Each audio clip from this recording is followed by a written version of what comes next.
तो आज जो है गीता जयंती है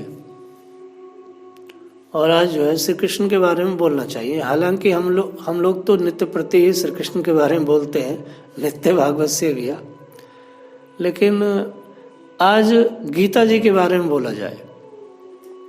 भागवत जी के बारे, गीता जी और भागवत जी के बारे में रोज बोलते हैं, चैतन्य चैतामृत इत्यादि सब को शामिल करके बात करते ही हैं। तो विशेषकर श्री कृष्ण की गीता पर चर्चा की जाए। गीता माने गान करना, माने एक गीत है।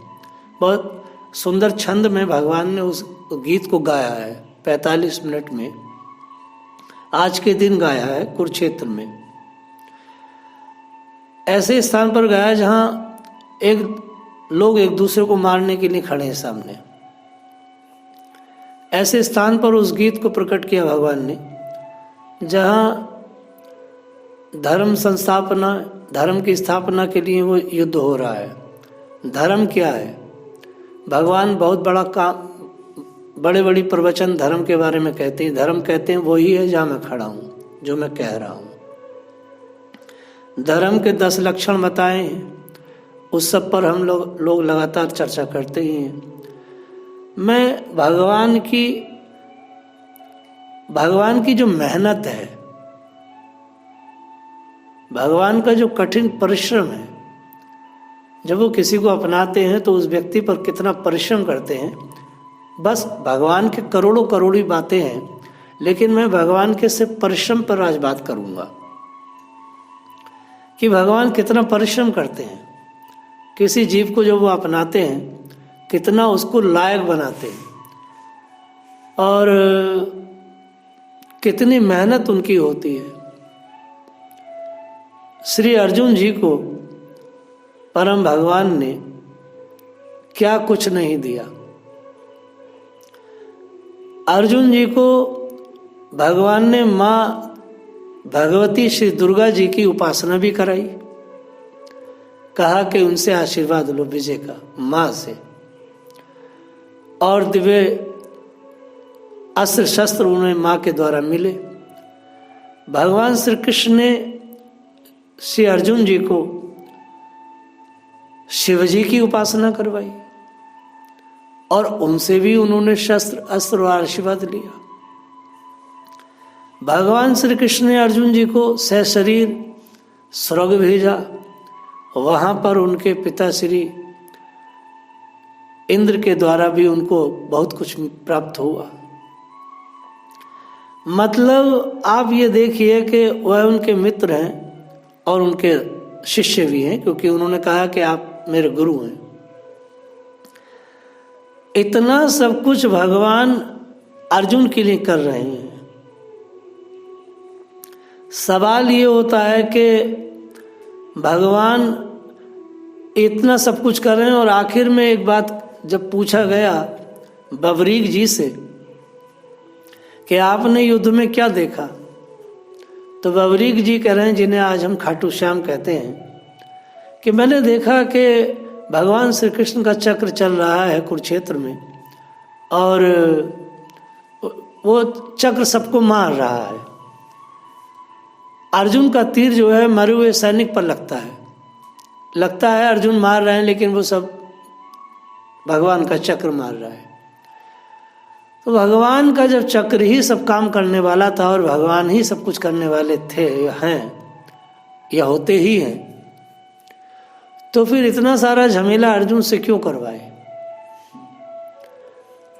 लेकिन यह बात ऐसी है, भगवान हमेशा पुरुषार्थी को मिलते हैं। भगवान कह रहे हैं मैं धर्म की स्थापना करने आता हूँ। भगवान गीता जी में यह भी कह रहे हैं कि यदि मैं कर्म नहीं करूँगा तो सब कुछ नष्ट भ्रष्ट हो जाएगा, इसलिए बड़े लोगों को करना पड़ता है। लोग मेरे पथानुगामी हैं, कहते हैं कृष्ण ने किया है तो हमें उसी रास्ते पे जाना है। भगवान यह तो जरूर बार बार करें मन मना मद भक्ति मदाजी नमस्कुरु, लेकिन इसका अर्थ यह नहीं है कि भगवान सारे धर्मों को या सारे जो उनके द्वारा बनाए हुए जो कर्म हैं उनको वो नष्ट कर रहे हैं। भगवान को एकदम निरकुश शासक के जैसे नहीं है। भगवान जीव की स्वतंत्रता में हस्तक्षेप करते दिखाई नहीं दे रहे हैं। भगवान गीता जी में बार बार करें मैं सच्चिदानंद घन हूं, मुझे आप मानो, लेकिन भगवान रेगिस्तान के महामूर्ख हिंसक अल्लाह जैसे नहीं है कि अगर उन्हें कोई नहीं मान रहा है तो वो उसको मार देंगे। भगवान अपने लिए कह तो रहे हैं कि आप मुझे मानिए, मत भटकिए, सर्वधर्मान परित्याज्य, लेकिन भगवान की विनम्रता और सहजता भी आप देखेंगे उस गीता में। उस गीता के उस पीछे जो गीता का गीतकार है, जिसने गीत गाया है, जो गायक है, कि वह अपने सखा से सारे काम भी करा रहे हैं। माता जी के पास भी भेज रहे हैं, शिव के पास भी भेज रहे हैं, और सभी देवताओं का किसी का भी वो खंडन मंडन नहीं करा रहे हैं। लेकिन जब उनके विषय में कोई बात करता है कि अगर कोई व्यक्ति मेरे प्रति बहुत श्रद्धालु हो गया है तो फिर उसे भटकना नहीं चाहिए, लेकिन वो यह कभी नहीं कह रहे हैं कि इन्हें मार देना चाहिए। उनकी आप देखिए कितनी बड़ी सहिष्णुता है, कितनी बड़ी उनकी एक बात है, सर्वभूत हिते रता, सबके हित के लिए वो काम कर रहे हैं। बड़े बड़े घोर राक्षस, नास्तिक, निशाचर, सबके वो सुहृद है। किसी व्यक्ति के वो सुहृद ऐसा नहीं है, कोई व्यक्ति ऐसा कहे कि वो हमारे सुहृद नहीं है, सबके सुहृद है।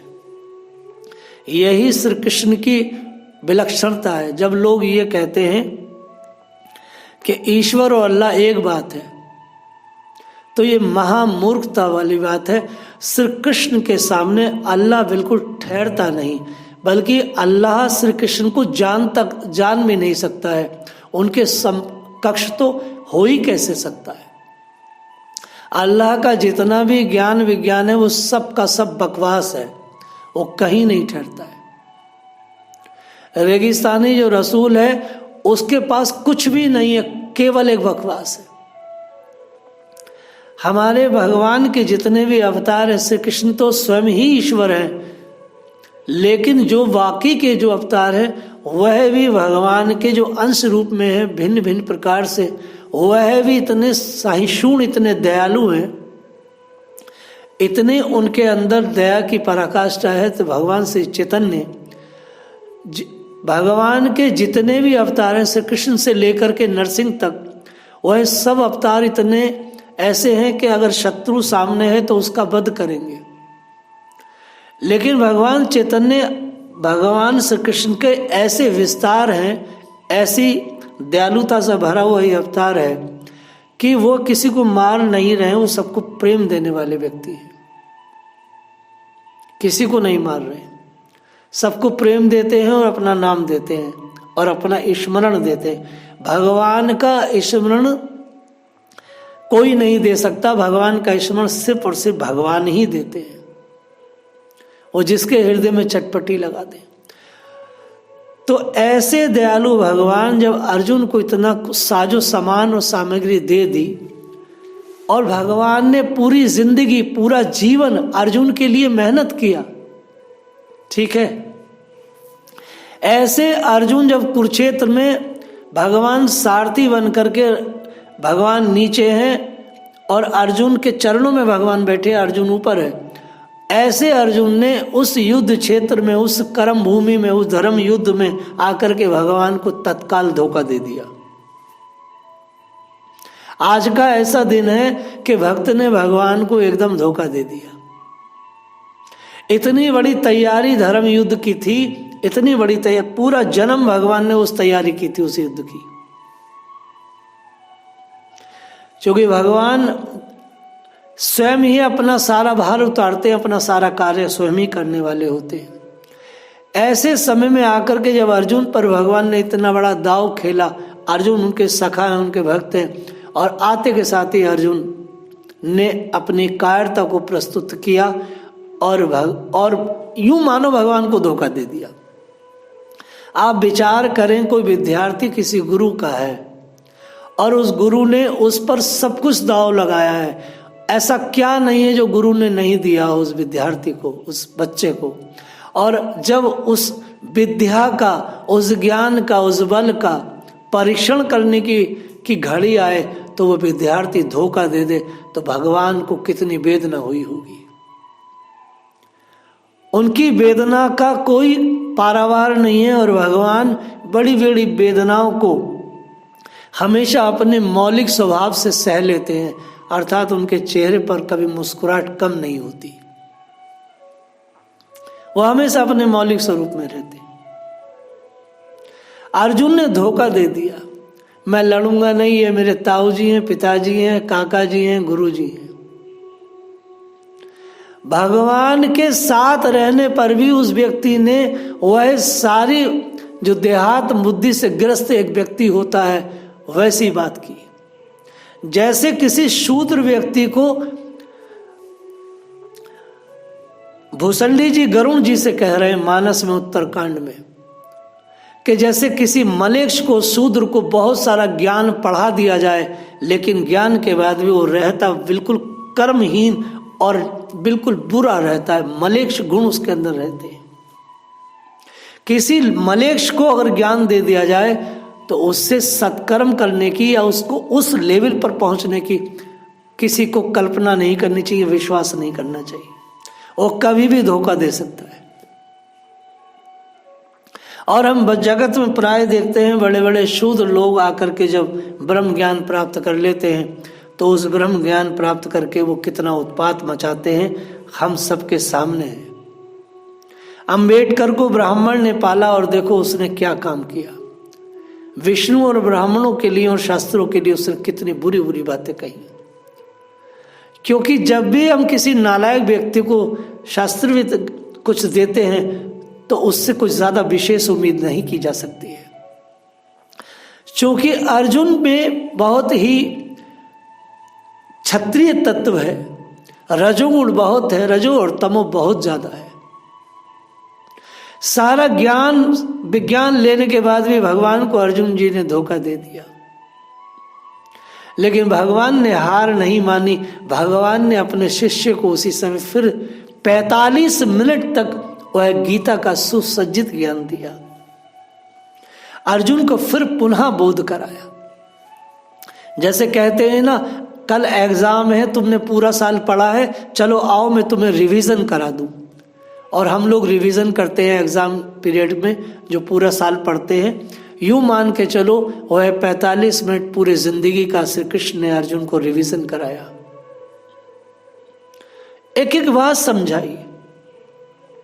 उसके बाद भी हम महाभारत में 1 लाख श्लोक हैं, उसमें हम देखते हैं कि जब अर्जुन भीष्म पर या अन्य किसी व्यक्ति पर जो उनका परिजन है, विशेष है, जब उस पर बाण छोड़ते हैं तो उनका बाण जो है वो कपाता है, वो गांडीव अच्छे से नहीं चलता है। भीष्म पितामह के मामले में हम स्पष्ट देखते हैं। इसलिए बबरीक की वो बात बिल्कुल सच्ची है कि मैंने अपनी आंखों से देखा ही नहीं कि अर्जुन ने किसी का वध किया है, क्योंकि इतने कमजोर, इतने ढीले हैं। अब इस 2 पक्ष कहूंगा। पहला पक्ष तो यही है कि धोखा दिया है, दूसरा पक्ष और भी है। दूसरा पक्ष यह है कि अर्जुन परम वैष्णव है। वैष्णव व्यक्ति की स्थिति ये हो जाती है भगवान का चिंतन मनन करते हुए, भगवान का नाम स्मरण करते हुए, कि उसके अंदर इतनी सुहृदम सर्वभूता नाम वाली स्थिति आ जाती, थोड़ी ममता आ जाती है। अर्जुन चूंकि परम वैष्णव में दिन रात उनके श्वास से कृष्ण नाम निकलता है, इसके कारण भी थोड़ी सी लापरवाही आ गई है। जब श्री कृष्ण ही सब करने वाले हैं तो मैं क्या करना है मुझे। अर्जुन कायर नहीं है, अर्जुन भगोड़े नहीं है। वह जो गुण है, वह जो भगवान को भजने के बाद जो गुण आता है, वह गुण उन पर हावी है। सो भगवान ने उस गुण को नीचे दबा करके अपना जो पौरुष का गुण है अर्जुन के हृदय में स्थापित किया। गीता जी क्या कर रही हैं? श्री गीता जी, स्वामी रामसुखदास जी कहते थे, गीता जी हमारे पौरुष को जगाती है। बलदेव विद्याभूषण जो कि गीता जी के सर्वाधिक सबसे सुंदर टीकाकार है, जिनकी टीका को ही प्रभुपाद जी ने ट्रांसलेट किया है इंग्लिश में, वह प्रभुपाद की गीता नहीं है, वो बलदेव विद्याभूषण की गीता है। इसलिए प्रभुपाद स्पष्ट कहते हैं मैं उन्हीं को समर्पित कर रहा हूं। प्रभुपाद जी का उसमें कुछ भी शब्द नहीं है, उनकी एक एक व्याख्या बलदेव विद्याभूषण की, और हमारे वो परम आचार्य हैं। ये पौरुष को सिद्ध करती है। इंद्रिय तृप्ति, अर्जुन इंद्रिय तृप्ति ही कर रहे थे। एक बार एक तरह से देखा जाए, प्रभुपाद जी कहते हैं, भूमिका में प्रभुपाद ने बहुत कुछ लिखा है। अर्जुन इंद्रिय तृप्ति के कारण ही उधर भाग रहे हैं और लग रहा है इसके बहुत बड़े महात्मा बन गए। तो हम जब अपना पौरुष त्यागते हैं और भक्ति के नाम पर कायरता की चादर को ओढ़ते हैं, तब श्री कृष्ण को बहुत वेदना होती है। श्री कृष्ण को इतनी वेदना होती है। इन मूर्खों को मैंने 700 श्लोक दिए हैं पौरुष को जगाने के लिए। जिंदगी किस तरह जी जानी चाहिए, ये परम भगवान ने कुरुक्षेत्र के मैदान में दिया। भगवान ने ऐसे ऐसे सूत्र दिए जैसे मानो पूछ रहे हो अर्जुन कि आपको मुझे क्या करना चाहिए, तो भगवान स्पष्ट बीच में मध्य में कह रहे हैं, तस्मात् सर्वेषु भूतेषु मम नुसर युद्ध च। मानो भगवान अर्जुन महाराज जी के द्वारा हम लोगों को बता रहे हैं, यह जीवन भी एक युद्ध क्षेत्र जैसा है, रण क्षेत्र जैसा है। मेरा स्मरण करते हुए तुम लोग अपने जिंदगी के कार्य करो। मानो अर्जुन पूछ रहे हो, आप कह रहे हैं कि मेरा भजन करो, मुझे स्मरण करो, सब में मुझे देखो। तो ये क्या कर रहे, ये क्या कह रहे हैं, युद्ध चे, मेरा युद्ध भी कर, मेरे कहने से युद्ध कर। भगवान कह रहे सब जगह मैं ही हूं, मैं सब जगह हूं, सब मुझ में है। तू सिर्फ मेरी बात मान, युद्ध कर मेरा स्मरण करते हुए। और आप आश्चर्य करेंगे, गीता जी सनातनियों को पौरुष दे रही है, पौरुष दे रही है। और ये पौरुष मुसलमानों के पास है। हमने अपनी गीता को भुला दिया। मैं बार बार औरंगजेब का नाम लेता हूं। औरंगजेब को सारे मुल्ले आलमगीर कहते हैं। वो वास्तव में आलमगीर था। कैसे था वो कहता, वो सारा इस्लाम क्या है, निराकार ईश्वर का भजन करने वाला है। वो कहता जो अल्लाह है, उस अल्लाह की प्रसन्नता के लिए मैं इन बुत परस्तों को मार रहा हूं। वो जो है उसकी प्रसन्नता के लिए मैं मार रहा हूं। और लगातार वो यही कहता हुआ युद्ध क्षेत्र में जमा रहता था। मम नुसर युद्ध च, मेरा स्मरण करते हुए अर्जुन तू युद्ध कर। और हमने देखा बड़े बड़े भयानक आक्रांताओं ने उस रेगिस्तानी अल्लाह का स्मरण करते हुए हमें खदेड़ा। हमें खदेड़ा ना खदेड़ा, क्योंकि हमने गीता जी के पौरुष को भुला दिया। हमने गीता के सिद्धांतों को, निर्देशन को अपने जीवन से हटा दिया। आज हम लोग क्या है पता है? आज हम लोग केवल पॉलिटिकल हिंदू हैं। आज हम लोग केवल कहने मात्र वाले हिंदू हैं। हम पॉलिटिकल हिंदू हैं कि हम हिंदू हैं। मैं आपको छोटा सा सिद्धांत दे रहा हूं, छोटा सा स्मरण दे रहा हूं। आपके जो दादा परदादा थे, मेरे दादाजी थे, मेरे परदादा थे, उनके जैसे हिंदू हम नहीं हैं। वह सारे दादा परदादा शास्त्र से और धर्म से जुड़े हुए थे, वह अपने कल्चर से जुड़े हुए थे। लेकिन आज हम जितने हिंदू हैं सब पॉलिटिकल हिंदू हैं, कहने मात्र के हिंदू हैं। हम उस तरह से जुड़े हुए नहीं हैं अपने धर्म और संस्कृति से। बोलो हाँ या ना? क्योंकि हम कौन है? हम अपने धर्म से दूर हैं और ईसाइयत और इस्लामियत के करीब है। हम लोग कौन है? हम इस्लामियत के करीब पहुंच चुके हैं, ईसाइयत के करीब पहुंच चुके हैं। उनके कल्चर को, उनके पहनावे को, उनकी सोच को, उनके खान पान को, उनके रहन सहन को, उनके घर के जो बनावट है, वही शैली आज हमारी है।